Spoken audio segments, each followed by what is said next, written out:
பின்பு அவன்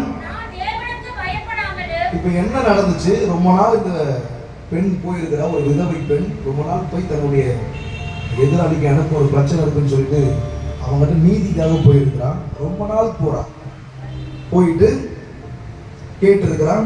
அவன் வெகு நாள் ஆகியும் மனது கிடையாதான். அப்ப பாருங்க, நீதி செய்ய ஒரு மனசு வேணும். அல்லேலூயா. மனது இல்லாமல் தேவனுக்கு பயப்படாமலும் மனுஷரை மதியாமலும் இருந்தும் இப்ப அவனுக்குள்ள ஒரு எண்ணம் வருது, நான் தேவனுக்கு பயப்படல, மனுஷனுக்கும் மதிக்கல. ஆனா இந்த விதவை எதை பார்த்து என்கிட்ட வந்திருக்கிறா? என்கிட்ட ஒரு நீதி கிடைக்கும் வந்திருக்கிறாள், என்னையும் நம்பி வந்திருக்கிறாள். அம்மா கவனிங்க, என்னையும் நம்பி வந்திருக்கிறாள் அப்படின்னு சொல்லிட்டு அவன் தன் மனதிலே எண்ணிக்கொண்டானான். வாசிங்க, இந்த விதவை எப்பொழுதும் வந்து தொந்தரவு பண்ணிட்டு இருக்கிறா, தொந்தரவு பண்றா.